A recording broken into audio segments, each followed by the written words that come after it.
Guys, what did you do for New Year's? Did you all hear about the New Year Eve case that happened in Bangalore? So what do you all think? Is it like, enough for girls to roam around, have party without worrying about their safety? Like, I don't know about the other cities, but in Hyderabad, we are so safe. Like, for instance, I partied with my friends and we are all girls, and I didn't have to think about my safety or think about, oh, it would have been better if I would have, group of guys accompanying us. Because I think we are learning to be independent, and it's high time the society changes their perspective of seeing that, girls shouldn't go out at night without like boys accompanying them. So I think in Hyderabad, we were totally safe. Of course, we were in better areas than, we were in areas where we were safe, but like how it happened in Bangalore, it was unfortunate, but like I said, we have to start being independent, and we do not need to depend upon boys for going out at night. To an extent, I do agree with what you're trying to say, but then at the end of the day, in the back of our mind, it'll still be there now, like, hey, it's like 1 a.m, do we have to go, will we get a cab, do we have to take an auto in the middle of the night, that's not really safe, we're wearing like short clothes and all. So for us, even if we are independent and we are learning to be independent to a very large extent, it's still there in the back of our minds, and I think it'll take a really long time for that feeling to leave. Irrespective of the place, like you said, before, like once upon a time, even Bangalore was the safe place, and then suddenly all hell broke loose. So, it can be anywhere. Right now, we're feeling Hyderabad was safe because there's no unfortunate event as such. But it can happen anytime. So, wherever you are, as long as you're a woman, considering how the society is these days and how many of these cases are happening, I think, like she said, you'll always have this fear at the back of your head. And I believe that's why most times our parents are also telling us, okay, don't go out. Because my dad wanted me to come home early in the evening that day because he knew there was going to be a lot of chaos. By, once it's like 5 o'clock, you can see the traffic and everything, and it's not at all safe. So that thing, like she said, it's always going to be in the back of your head, irrespective of where you are. So I don't think you can take it for granted that, okay, because we are in Hyderabad, we're safe, or because we are somewhere else, we're safe. And also the concern that parents have on at such a moment also plays a pressure on our head, because at the same time they're concerned about our safety, and we too want to have the same fun that other people have. So that kind of becomes an important aspect that we need to consider. And I think there's nothing wrong in, thinking about how safe it would be or anything, because that's important. So, I mean, you can have fun, but then you also need to think about these things, because it is important. And, you just can't be like, no, you just can't be like, no, I'm an independent woman, so I don't need to think about all this and, get yourself hurt. Like, you have to think about it. That's how you be practical. So, no matter how much you want to be the change you want to see, but I don't really get the idea. I mean, isn't it for your safety, like, be it night or be it day? I think the situation that happened with me when it was 12 in the noon, I was traveling in an auto, and that auto man seemed to pass nasty comments, and all I could do was just sit quietly and ask him to ride the auto. So that's not supposed to be like, be the change. But is it that easy? Are you really safe? And how long are you going to be before it lands into a jeopardy? It's you who is affecting it. So I think it should be noted that way. It's for our safety. How long are you safe for? How long is it going to be before you're hurt? Who is surrounding you? But all that depends on how you take it. Like, if somebody's going to pass on a nasty comment, you have to stand up for yourself. Nobody's going to do that for you. I understand, like, sometimes it's better to shut your mouth and just sit there. But most of the times, once you take a stand, the others just go by. Because in Hyderabad, Mehdipatnam is a nasty place. Like, you go and people pass all lucid comments and everything. But once you say, hey, what's your problem? They walk off. So once you take a stand, it's pretty much easy, See, for example, you're walking by a road and someone says something and you say, what? They either come back with a, I don't know, they come back and try irritating you more, or just go back.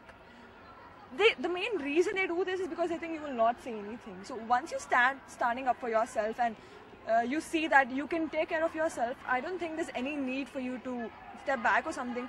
And regarding if it is, yeah, I agree with you that regarding it maybe day or night, we need to be on our tiptoes because we don't know what is going to happen when.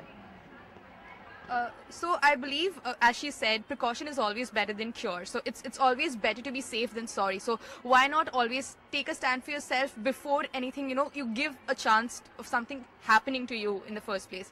But we have seen that women in our generation are like considered like, if you're wearing short clothes, you are the culprit. You are the one who are calling them to do whatever you're doing. So I think that is what we need to get rid of. It's not about partying late night. I mean, everyone is allowed to party late night. I mean, who doesn't want to party and welcome New Year's? But I believe what the concern here is, we need to be we do not need to be told how to do things.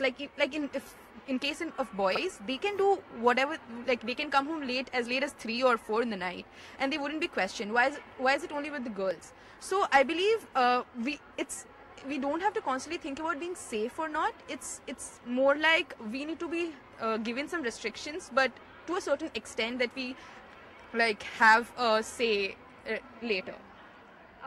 Can I ask why the restrictions though? I mean, if we compare it to a guy, there are no restrictions at all. But why do we have like certain limitations while they don't?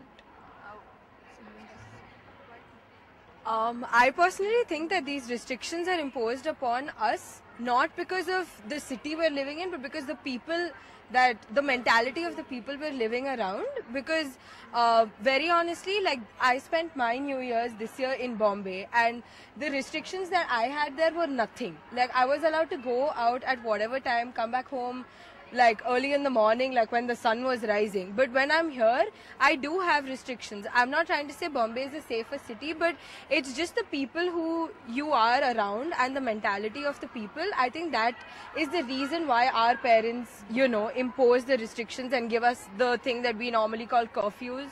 I think it's because of the mentality of the people. See, I remember you telling that we need to wear short clothes or something, but I'm a girl, but my stand regarding short clothes is really particular. I don't like exposing my body in front of someone else. It's like you are exposing yourself. You're wearing such short clothes. Why do you even need to wear that? I mean, just wearing short clothes, coming back at home late by 5 o'clock, is that what is independence for you? I mean, for my stand according to such a thing is really particular. I don't like short clothes or coming back home late. I don't feel that is something which is independence. It just depends on you on what you wear, and depends on you on what you want to do. See, basically if someone tells you wear short clothes, I'm not going to wear. I'm going to wear them because I like wearing them and because I'm comfortable in them. Just because you don't like showing skin doesn't... I'm not showing skin per se, I'm just comfortable. Like, in that sense, we are supposed to wear churidars and saris. We're not supposed to wear jeans in the first place. Because people were wearing other clothes before. So it's not basically the clothes that matter, it's not about the clothes, it's the mentality that matters. And when we call a city safe, we have to think the city is safe because of the people there. So the people make the city safe, so we can't really question about what clothes or what time you're coming back. What matters is the people's mentality. Why can't somebody come and help us in like when we're late and we can't find an auto? Why can't somebody help us instead of using us as another object of we can do something? Oh wow, look at her standing right there. And one more thing, people always say that a girl should not go out without a man late at night, but that actually doesn't matter, because even if you see Nirbhaya case, she was accompanied by a man, but he couldn't stop anything. So a girl can fight back. Yeah, maybe she can't fight back when she's alone, but a group of girls can also protest what's happening, and it doesn't matter if she's accompanied by a man or anyone else. And also I must say the society is changing, because a personal incident which happened, I was in shorts and I was driving in my two-wheeler around 9 and 10 in the night, and there was a guy who was like a 25-30-ish. I was not able to find the address. I was quite sure of the way, but I was confused and I did not have my phone networking. So that guy actually came and helped me, and he was following me all the way back till it reached the point, and then he was like, you reached your destination, ma'am, and now you can... And he did not even wait to see whether I reached, did I climb that place or not. But he was there till I reached the location. He told me, here is your place, and then he left.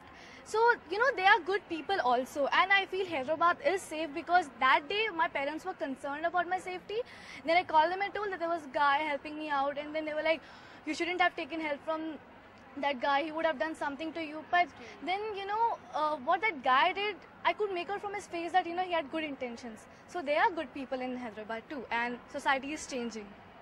So basically, let's not be dependent on someone else, okay? It's our life, we are the only one who can be safe. Let's not be dependent on some police or some guy or someone else. It's like we are capable enough to make ourselves safer. How capable was Nirbhaya when she was an independent woman, even she was, you know, having all the liberties of her life? How independent was she before what had happened? She did start, she had her boyfriend with her. She had that man beaten up. She was killed. How just is that?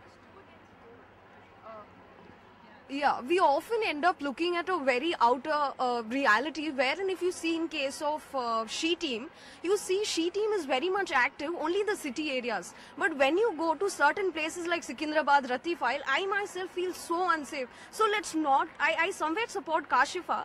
And you know, let us not only look at the outer side, let's get deep into the roots, you know, rather than being very much, you know, conveniently giving a comment. You know, I think the burning point here is not the clothes you wear, the place you go, or, you know, anything like that. Here, I think what we should question first is the mentality of people, the education that they have, the parents, what education they are giving to their kids, and how strict the law is. Now, you're talking about the Bangalore case. No molestation cases have been filed when all this happened. Okay, there was this news that I think the police got more than 500 phone calls. None of them were related to the molestation, because people don't speak up about it. Yeah, okay, you went out in short clothes, you went out in full clothes. There have been so many cases where women have been molested even when they were completely covered. Day, night, evening, whenever people do get attacked, men, women, everybody get raped. So the burning point here is about education.